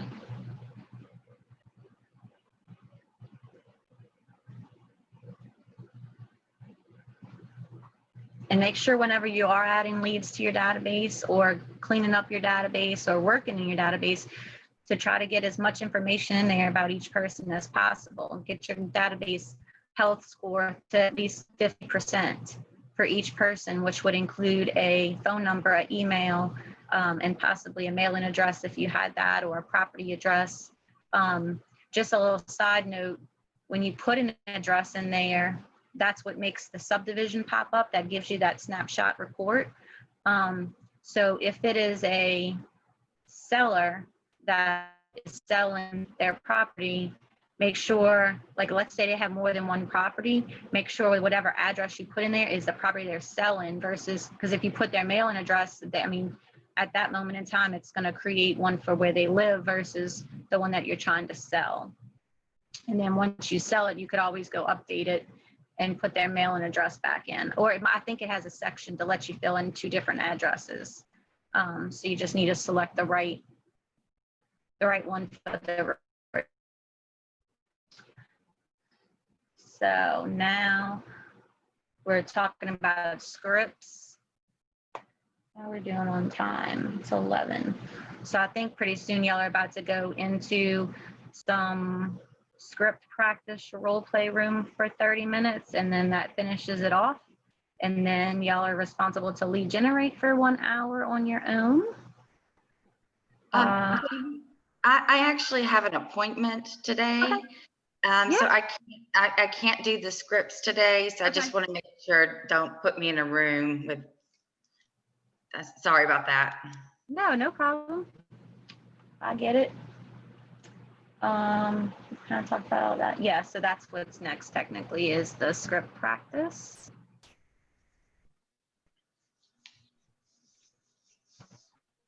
Oh.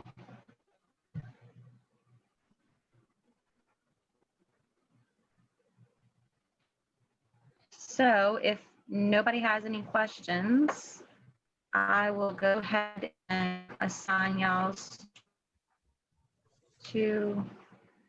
Actually did have a rooms. question. Go ahead.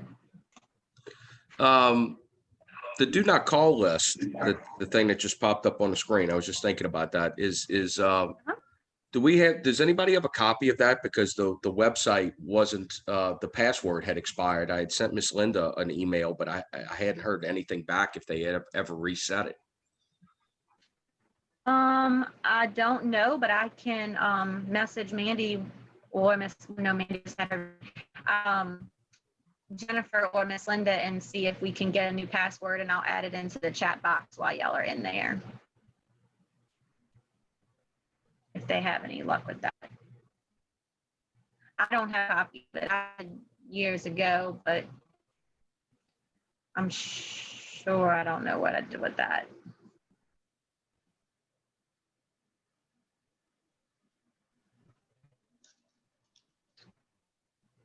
Okay, so while y'all are doing role play, the key is to practice inventory script or not script.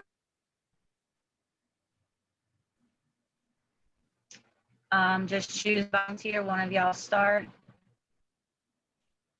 And as participants, 5 minutes reading the scripts to themselves, then go ahead and pair up and I'll put you in the rooms and y'all can practice with each other. And Julie, if you have to go, that's okay. I'll go ahead and not put you in one of the rooms. Is anybody else leaving?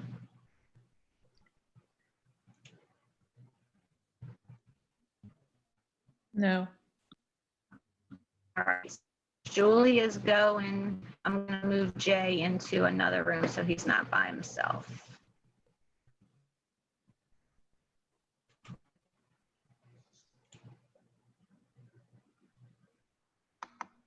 All right, you guys have 30 minutes. I'll still be hanging out on you, just check.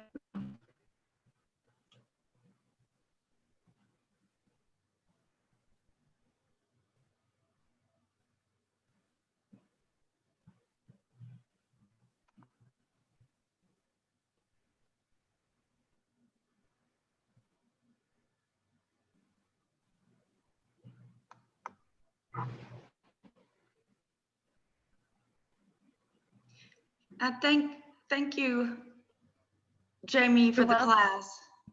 You're welcome. I hope it was good. I'm sorry. I'm so out of practice. Oh, no, it was great. I got some good information. I definitely appreciate the ideas for getting out there and kind of, it's been tough during COVID to kind of join things or get associations, because I'm usually pretty socially active, but there's just nothing to go and do.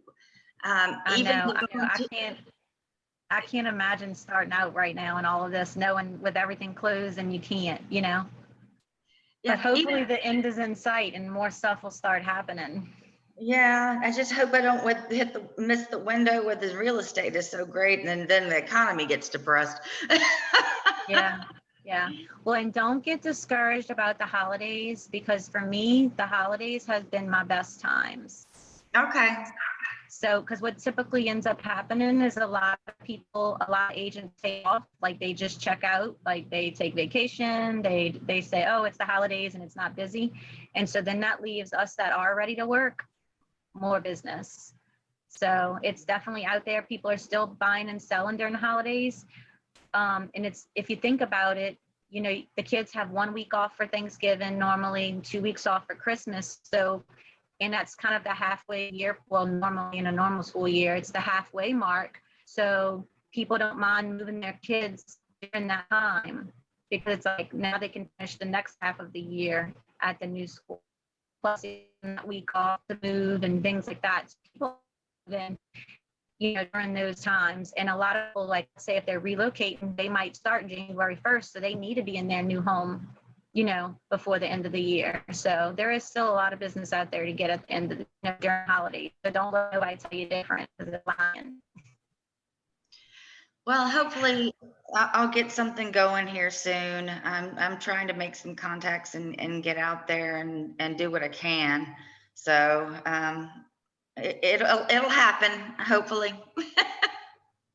Facebook is great. Just, you gotta make them busy. You have to always just be excited about real estate and posting about it, even if it's the simplest little thing, you know, like, oh, I went to class today and I learned this, or, oh, I have this appointment, or, oh, I'm showing houses in the rain, or, you know, like whatever, just showing them your enthusiasm and keeping them in the forefront, and reminding them that you're in real estate, you know, is also key. I mean, you must have to up real estate until they for so long, they just naturally know, you know.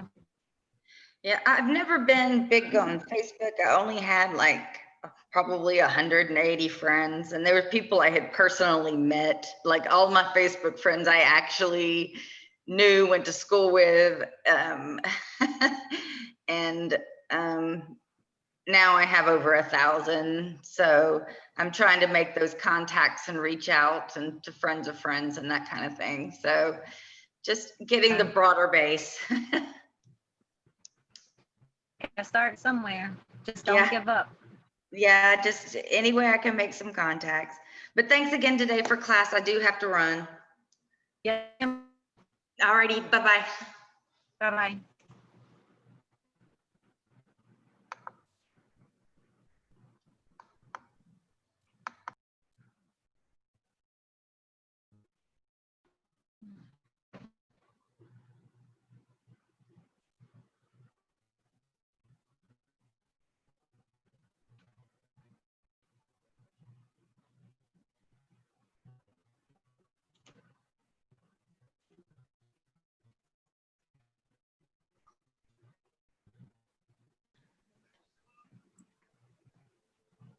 Hello. Hi. Hi, this is Jessica. I'm so sorry. My phone is continuously cutting on and off, so I had to keep calling. Sorry about that. I have to No, it's leave, so okay. I wanted to see if you can email me the same information that you're emailing everyone else. I was Yeah. unable to go to chat to give you my email address. Okay, what is it? Jessica Judson, J, U as in universe, D as in Dan, SON at kw.com. Okay, no dot or anything in between? Jessica Judson at kw.com. I had to think about it for a second. I was just writing everybody's email down, so I'll get that sent out shortly. Thank you so much, and thanks for everything. I learned a lot. Yes, ma'am, you're welcome. You're welcome. Have a great day. Thank you. You too. Bye-bye. Bye-bye.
Hey guys, I know it hasn't been 30 minutes, but we were kind of running short on time. We kind of ran over a little bit by like 10 minutes before I put you into the rooms.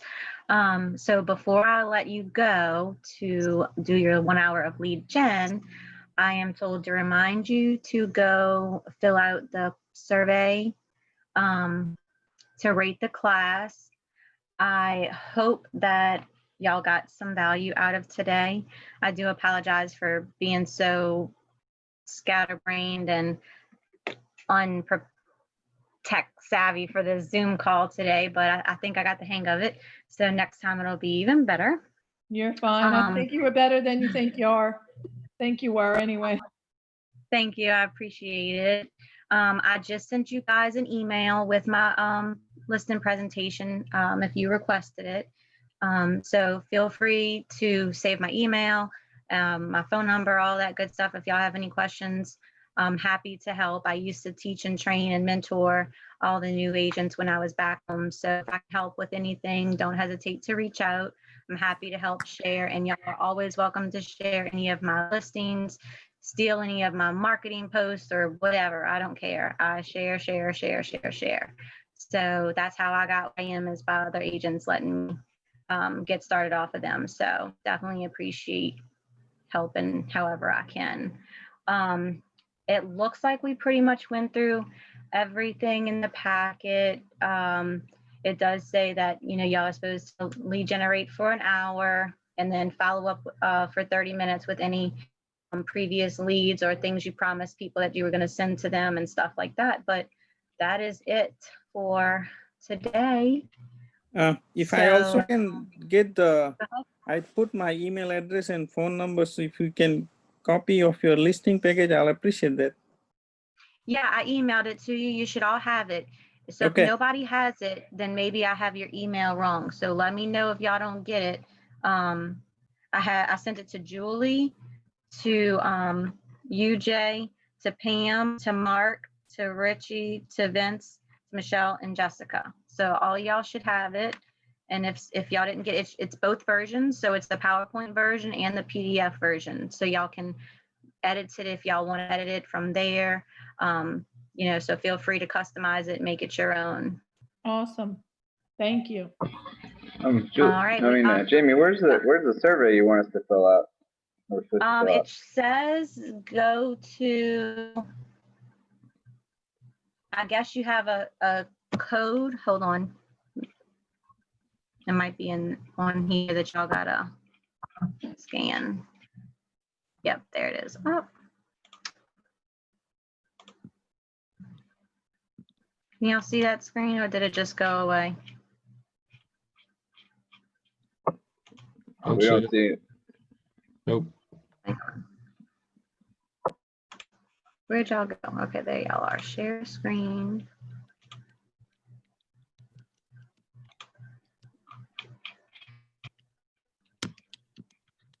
Okay, so it says this. It says, please complete the Ignite survey, scan QR code to access survey, or type in this link. Can y'all see that?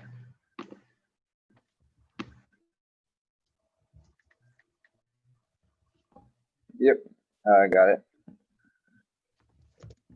All right, guys. Well, y'all have an awesome day. Go get some listings. Okay, I know you send the listing presence, but what's my email thing? Is it jhpatel@kw?